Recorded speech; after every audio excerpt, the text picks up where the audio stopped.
रिया, ये कैसी चाय है? शक्कर नहीं, मसाला नहीं, दूध कम, पानी ज़्यादा। सुबह सुबह एक कप ढंग की चाय भी नहीं पी सकती, पूरा दिन खराब कर दिया।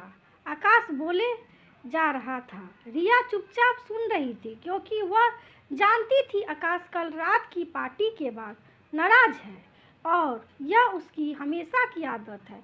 पर बच्चे घर पर थे और वह बच्चों के सामने कोई तमाशा नहीं करना चाहती थी, इसलिए वह आकाश की बातों को अनसुना कर रही थी। आकाश मन ही मन बड़बड़ा रहा था, खुद की गलती है इसलिए चुप है, वरना इसके खिलाफ एक शब्द बोल के तो देखो, सारा घर सिर पर उठा लिया होता।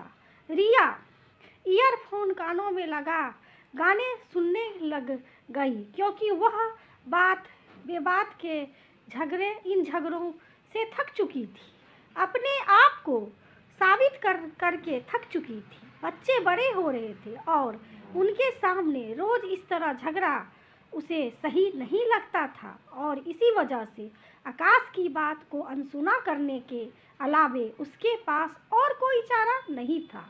आकाश भी अकेला कब तक बोलता, इसलिए तैयार होकर रिया से बिना कुछ कहे ऑफिस के लिए रवाना हुआ। जैसे ही उसने दरवाज़ा खोला, अरे आकाश, नाश्ता तो कर लो, मेरा गुस्सा खाने पर क्यों निकाल रहे हो? नहीं करना मुझे नाश्ता, मैं ऑफिस के लिए लेट हो रहा हूँ, कहते हुए आकाश चला गया। रिया मन ही मन बोल रही थी, 10 साल हो गए हैं शादी के, लेकिन आज भी तुम मुझे समझ नहीं पाए। हर छोटी बड़ी बात को लेकर बहस, कब तक चलेगा ऐसे कब समझोगे तुम? इतने में मोबाइल की रिंगटोन बजी। रिया, हेलो। पायल, सही वक्त पर फ़ोन किया तूने, मैं तुझे ही कॉल करने वाली थी।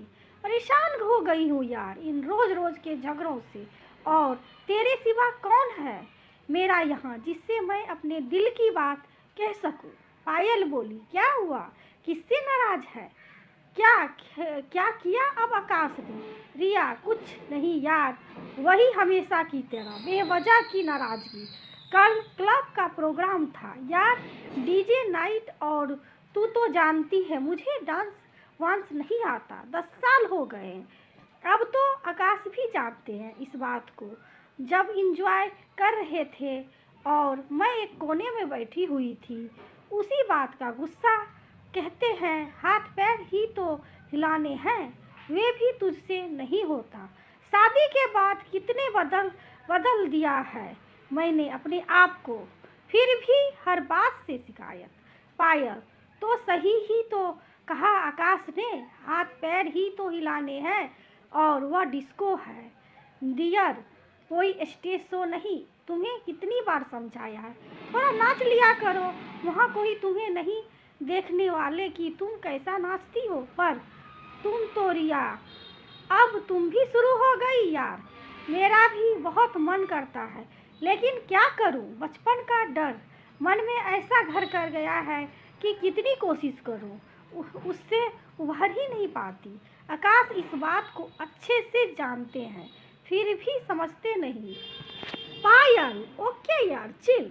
जब वे शाम को घर आएंगे तो उससे प्यार से समझा लेना, वह समझ जाएगा। जरूरी नहीं है कि हर इंसान हर कला में निपुण हो, हर किसी का टैलेंट अलग अलग होता है। रिया, थैंक्स डियर, बहुत अच्छा लगा तुझसे बात करके, पर हल्का हो गया। ओके बाय, फिलहाल थोड़ा काम है, फुर्सत से बात करते हैं। पायल, ओके डियर, टेक केयर, और ज़्यादा टेंशन मत ले, लाइफ में यह सब चलता ही रहता है। शाम को जब आकाश घर आया, उसके चेहरे पर उसका गुस्सा साफ नजर आ रहा था। रिया को लगा फिलहाल बात करना ठीक नहीं रहेगा। आकाश हाथ मुंह धो जैसे ही डाइनिंग टेबल पर आया, रिया सोच में डूबी हुई थी।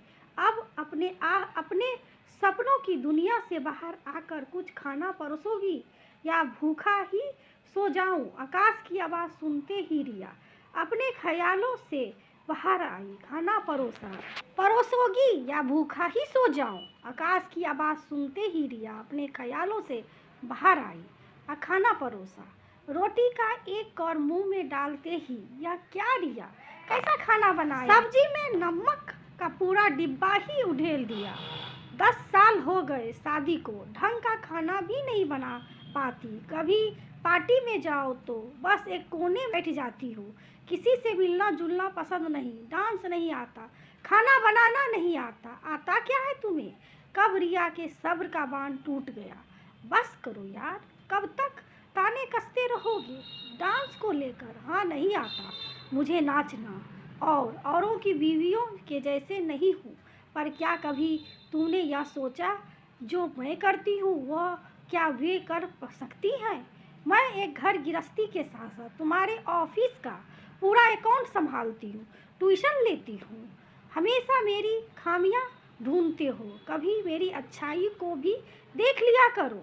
जाकर पूछना अपने दोस्तों से कि उनकी बीवी कितनी मदद करती है बिजनेस में। टीना अच्छा नाचती है, सुमन कितना अच्छे से तैयार होती है। बस करो यार, औरों के गुण गाना। मैं शिकायत नहीं करती, इसका अर्थ यह अर्थ नहीं है कि तुम एकदम परफेक्ट हो। और अगर इतना ही डांस का शौक था तो सगाई के पहले जब मेरा इंटरव्यू लिया था तो तुमने इतने सवाल किए थे तो यह भी पूछ लिया होता, ताकि आज पछतावा नहीं करना पड़ता। और क्या कह रहे थे तुम, 10 साल हो गए हैं फिर भी खाना बनाना नहीं आता। हो जाता है कभी कभी, तो क्या हुआ, कौन सा पहाड़ टूट गया। हाँ, 10 साल से मैं किचन संभाल रही हूँ, 12 साल से तुम भी तो बिजनेस संभाल रहे हो, तो तुम्हारे बिजनेस में कभी नफ़ा नुकसान नहीं होता।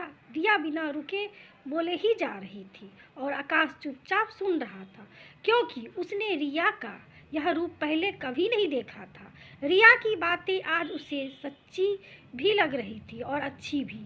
अब रिया तो कुछ और बोलती, उससे पहले आकाश ने उसके अंधरों पर हाथ रखा और उसे अपनी बाहों में भर कसकर पकड़ लिया। बस करो मेरी जानेमन, बच्चे की जान लोगी क्या। मुझे माफ़ करना रिया, मैं बहुत ही खुदगर्ज था, कभी यह नहीं सोचा तुम पे क्या बीतती होगी। आज से तुमसे एक वादा है मेरा, आज के बाद मैं तुम्हें कभी नाचने के लिए मजबूर नहीं करूँगा।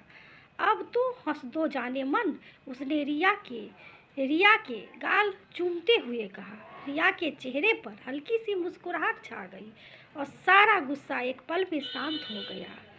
तो दोस्तों, हर इंसान अलग होता है, हर किसी की टैलेंट अलग होती है, कोई भी किसी के जैसे नहीं बन सकता। हमें अपने हुनर को समझकर उसी राह पर जाना है ताकि हम अपनी अलग पहचान बना सकें।